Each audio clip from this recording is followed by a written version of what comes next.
My name is Peter Joseph. I live in Brooklyn, New York. I'm 31 years old.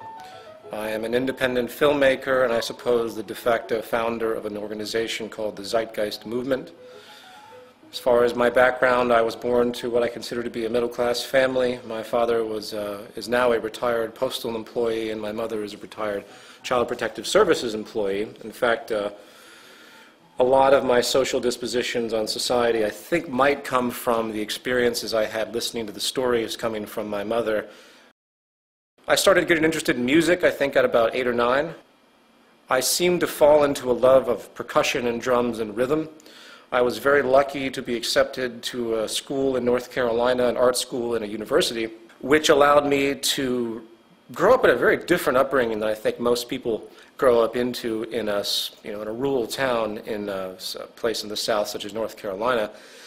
And I was exposed to a lot of different cultures, a lot of different interests, a lot of things that you wouldn't find in a typical high school, say, in the South.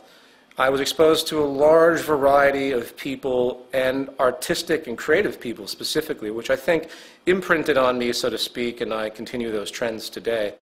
Music and percussion are coupled straight into my identity.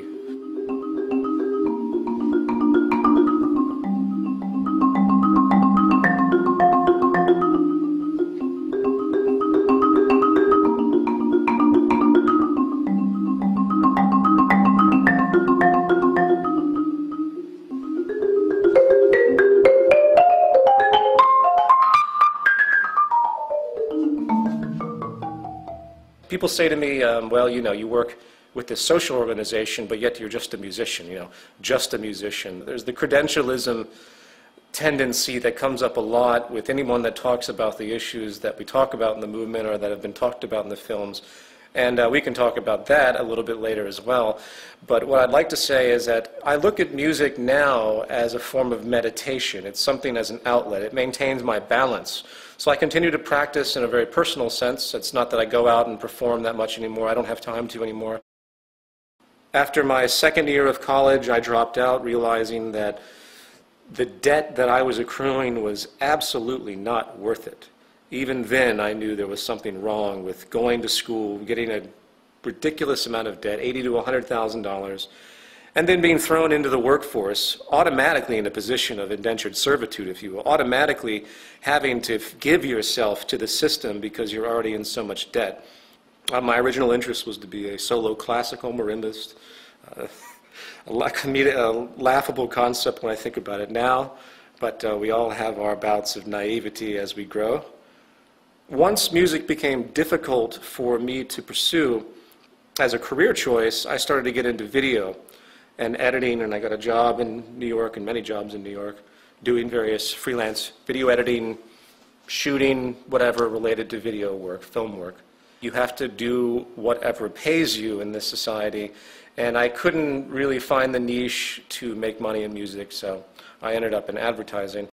I always had a problem with people telling me what to do in the labor force, and I did not like advertising, obviously. I did not like the nonsensical manipulation of people's perceptions so corporations can sell their crap. So I began to pursue work in the financial arena. I began to do day trading, which pattern trading. I was moderately successful. I never had a big capital base, which you really do have to have. But I pulled some change out of the market, and I continued to do it on and off for many, many years. I don't do it anymore because I despise the market system.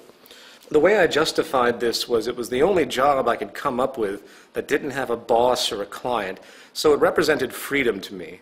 Granted, trading the stock market has absolutely no social relevance. It contributes nothing to society. You could blow up Wall Street tomorrow and it wouldn't make a damn difference to anything in regard to the natural order of affairs on this planet. So at that stage in my life, I just wanted a way out. I wanted to not have to deal with being a slave to the corporate system anymore. So anyway, that's when I started first investigating economics. And I'm sure you have other questions about that, so I'll stop there. Zeitgeist began as a public performance, attempt at a vaudevillian concept. What I did was I set up 2 screens, and I had a huge percussion set up in the middle, where I performed, with the videos that were on the two screens. Some of the equipment you see here was used. I've actually sold off most of my equipment, but regardless, I think I have some photographs I can give you.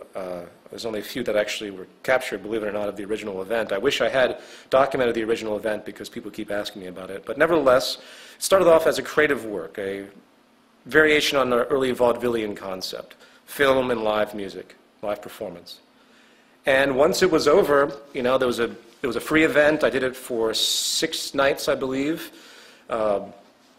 And people came. I advertised it like crazy. I spent thousands and thousands of dollars. I did it mainly because I had been stuck in the corporate reality, and I just wanted to do something for myself to make myself feel better about a world that's going to shit, essentially. A world that's being dominated by finance. A world that's sick and distorted through religious processes, financial oligarchs. It was just an expression. It was, in fact, a very angry but solemn expression. I never expected it to turn out to be what it was at all. After it was over, I just found myself in a little bit more debt. And I took the work, which, by the way, I had no clearance for. I didn't clear any of the aspects with it. But since the internet is what it is, tossed it up online to see what would happen. Maybe some people would like it. They download it. I get some feedback, whatever.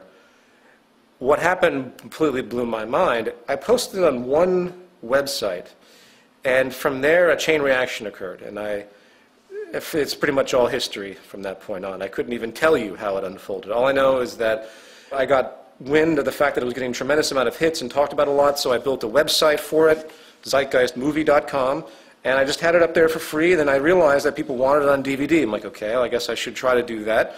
So I was forced into a very difficult position of getting clearance from all the participants involved, which was very difficult, by the way, because everyone saw dollar signs, because it's an internet film that's getting millions of views. So I had to pay out a lot of money to a set number of people to get it going. But there were also people that were just happy to see this information get out there and didn't have any problems with me doing what I call a non-commercial distribution, a $5 DVD for it to be released in some capacity. From there, I got an email from an organization called the Artivist Film Festival, and to my amazement, they wanted to show the film in their festival, which was a packed audience, sold-out audience. At this stage, it was still utterly bewildering to me.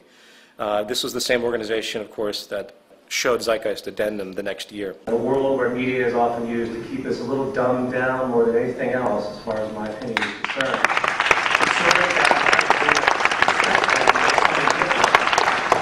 I've often said art without conscience is meaningless, and I think action without conscience is futile. So I think it's so great to have a festival that represents these types of ideas. As far as the film itself, I guess all I can really say is that the whole point of the film is for people to start looking at the very fundamental root causes of all of these problems that we see in society. So that's a general rundown of what happened. The Zeitgeist movement was a very difficult decision for me.